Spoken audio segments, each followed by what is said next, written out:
बिस्मिल्लाहिर्रहमानिर्रहीम अस्सलाम वालेकुम and welcome back to my channel educational tips. कैसे हैं आप सब? आई होप सो आप सब बिल्कुल ठीक ठाक होंगे। स्टूडेंट्स, आज ही मैं आपके साथ शेयर करूंगी यूनिट नंबर 3 और यूनिट नंबर 3 है हमारे पास फ्लावर्स एंड सीड। इसकी मैंने आपके साथ पेज नंबर 32 और पेज नंबर 33 मैंने आपके साथ शेयर कर दिया था। आज मैं आपके साथ शेयर करूंगी पेज नंबर 34 और पेज नंबर 35। तो अपना अपना पेज नंबर 34 पेज नंबर 35 खोल लीजिए।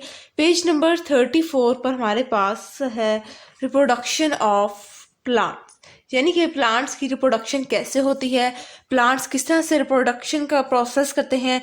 इन सारे बातों के बारे में हम पढ़ेंगे कि किस तरह से एक फ्लावर या एक प्लांट दो प्लांटों में कन्वर्ट होता है, दो प्लांट्स में कन्वर्ट किस तरह से हो रहा है, या वो अपने ऑफ स्प्रिंग्स कैसे बनाता है। ये सारी डिटेल हम इस टॉपिक में पढ़ेंगे।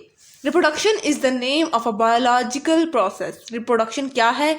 ये एक बायोलॉजिकल प्रोसेस, यानी कि ये बायोलॉजिकल प्रोसेस है by which new individual organisms called offspring are produced from their parent. यानी कि वो एक ऐसा प्रोसेस, बायो की जुबान में अगर हम बोला जाए, साइंसी जुबान में बोले जाएं, तो हम लोग ये कहेंगे कि एक ऐसा प्रोसेस जिसके अंदर कोई भी ऑर्गेनिज्म अपना एक नया ऑफस्प्रिंग बनाता है। कोई भी पेरेंट सेल्स अपना एक नया ऑफस्प्रिंग बना रहे हैं तो उसको हम लोग रिप्रोडक्शन का नाम दे देंगे। In plants there are two type of reproduction processes present. Plants के अंदर अगर हम बात करें स्पेसिफिकली प्लांट्स की, तो उसके अंदर प्लांट्स के अंदर हम लोग को दो रिप्रोडक्शन के प्रोसेसेस, दो टाइप ऑफ रिप्रोडक्शन नजर आती हैं। एक हमारे पास सेक्सुअल होता है और दूसरा क्या नाम होता है?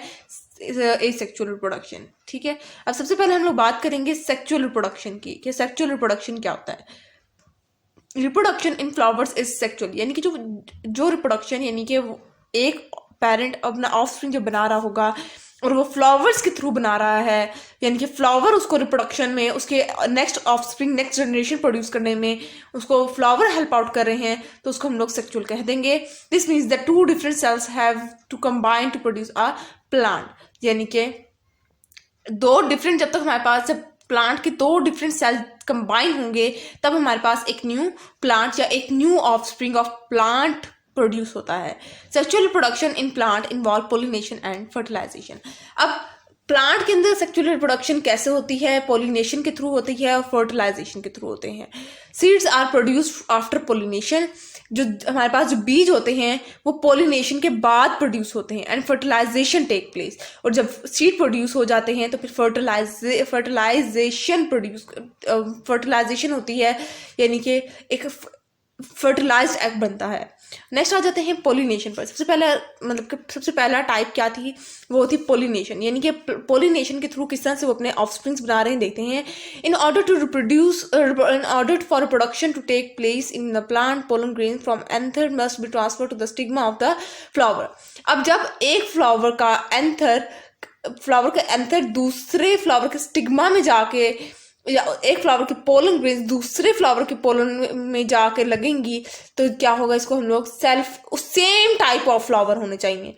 फॉर एग्जाम्पल, अगर मेरे पास रोज है, उसके जो पोलन ग्रेन्स है वो अगर किसी और रोज के प्लांट में, या यानी कि उसी रोज का वही प्लांट, वही रोज और उसका कोई और सामने कोई रोज हो और वो सेम टाइप के हों, सेम उनके सब कुछ हो, सेम कलर, सेम शेप, सब कुछ सेम हो, एक ही प्लांट के हों, तो इसको हम लोग क्या कह देंगे? सेल्फ पोलिनेशन का नाम दे देंगे। Plants do not move freely.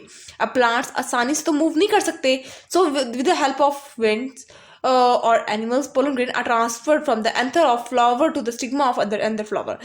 तो जब इस तरह से सीन हो कि क्योंकि प्लांट्स तो अपने आप को खुद नहीं मूव कर सकते, या तो वो हवा के थ्रू मूव करते हैं या वो एनिमल्स के थ्रू मूव करते हैं। किस तरह से कि अगर कोई फ्लाई है, बटरफ्लाई है, अब या कोई मक्खी है, वो पौधे के ऊपर आके बैठी, उसने उसका रस जब चूस रही है तो उसके साथ उसके पोलन ग्रेन स्टिक हो जाएंगे उसके लेग्स के ऊपर, because every insect that sit on a flower has a sticky legs. ठीक है, तो जब उसके स्टिकी लेग्स के ऊपर जब उसके साथ पोलन ग्रेन चिपक जाएंगे, फिर वो जब किसी और पौधे के फ्लावर पे जाके बैठेगी, तो वो पोलन ग्रेन्स दूसरे फ्लावर के पोलन ग्रेन्स के अंदर चले जाएंगे। और अगर वो फ्लावर जिसके ऊपर दूसरा सेकंड टाइम जाके बैठी है, अगर वो सेम टाइप का होगा, सेम टाइप का था, वही चीज़ थी, तो हम लोग उसको सेल्फ पोलिनेशन कह देंगे।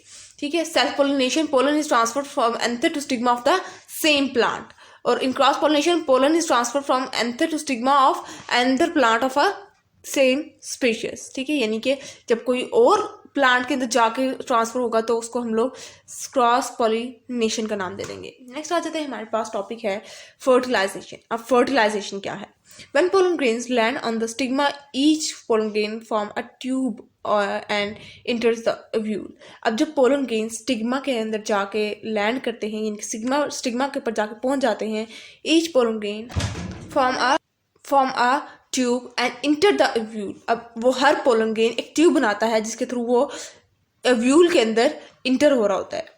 The pollen grain fuses with the ovule, fertilization take place. और जब ये pollen grains ovule के साथ जाके टकरा के फ्यूज हो जाएंगे, ख़त्म हो जाएंगे, तो फिर हमारे पास फर्टिलाइजेशन का प्रोसेस शुरू हो जाएगा। अब ये फर्टिलाइजेशन का है। One apple tree produce flowers. अब एक अगर सेब का दरख्त है वो फ्लावर्स प्रोड्यूस कर रहा है। The cell in the anther produces pollen grain. और जो उसके सेल्स हैं अंतर के अंदर जो मौजूद सेल्स हैं वो क्या कर रहे हैं? वो पोलन ग्रेन्स प्रोड्यूस कर रहे होते हैं।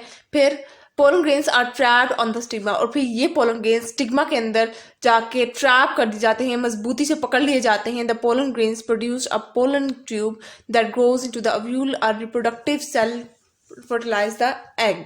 ठीक है, अब वो कह रहे हैं कि फिर ये पोलन ग्रेन्स अपने पोलन ट्यूब बनाते हैं जिसके थ्रू वो लोग ओव्यूल के अंदर ग्रो कर सकते हैं। इस तरह से एक फर्टिलाइज एग सेल बनता है। The ovule develop into a seed, the fertilized egg become seed embryo. उसके बाद वो कह रहे हैं कि ओव्यूल जो है वो सीड बनाता है, उसके बाद वो एक सीड एम्ब्रियो बना देता है। एम्ब्रियो वो जहाँ पर खुराक स्टोर हो रही होती है। The ovary develop into fruit, और इस तरह से करके फिर वो ओवरी फ्रूट बनाती है। The seed grow into the new plant, और जो उसके फ्रूट के अंदर जो सीड मौजूद होता है उससे एक नया पौधा ग्रो करता है। तो ये वाला जो आपने ये बेशक ये वाली सारे पॉइंट्स भी याद करने हैं, और आप लोग एक रफली सी डायग्राम भी आप लोग को बनाने आनी चाहिए, ये इंपॉर्टेंट है।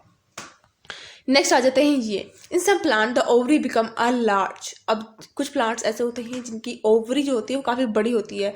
Fleshy fruit with a seed deep inside, काफ़ी जूसी से फ्रूट्स होते हैं और उनका जो फ्रूट होता है वो काफ़ी फ्लैशी सा होता है, और साथ ही साथ उनके जो सीड होते हैं वो काफ़ी अंदर की तरफ बहुत अंदर होते हैं। For example orange, melon, bitter gourd etcetera, ये वो प्लांट हैं जिनके सीड काफ़ी अंदर होते हैं और काफ़ी फ्लैशी से होते हैं ये फ्रूट्स ना। Other such as coconut, walnut and hazelnut are large but not fleshy. ये बड़े तो होते हैं ये सीड बड़े तो होते हैं इनके, लेकिन ये फ्लैशी नहीं होते। Containing one seed inside each hard net. अब वो कह रहे हैं कि उनके पास एक ही सीड होता है जो कि उनकी बड़े से खोल के अंदर मौजूद होता है। ठीक है जी, तो ये इसका मतलब कहने का मतलब ये कि देखिए हम लोग अगर किसी को भी देख लें, हम लोग अगर कोकोनट को देख लें तो उसका एक बहुत बड़ा सीड होता है, उसके अलावा एक ही होता है। इसकी तरह नहीं कि इतने बहुत ज़्यादा सीड्स होते हैं, इनके पास छोटे छोटे बीज होते हैं ना, सेब के भी काफ़ी ज़्यादा बीज होते हैं, इसी तरह से वाटरमेलन के तो बहुत ही ज़्यादा बीज होते हैं। तो ये था आज का लेक्चर। आई होप सो आपको समझ आ गया होगा। अगर आज का लेक्चर आप लोगों को समझ आ गया है तो मेरे चैनल को सब्सक्राइब कर दीजिएगा, वीडियोस को लाइक कर दीजिएगा, और साथ ही साथ बेल आइकन को प्रेस करना मत भूलिएगा। इससे जी मेरी आने वाली हर लेटेस्ट अपडेट सबसे पहले आप तक पहुंचेगी। मिलती हूँ किसी और वीडियो में, दुआ में याद रखिएगा, अपना ढेर सारा ख्याल रखिएगा। अल्लाह हाफिज़।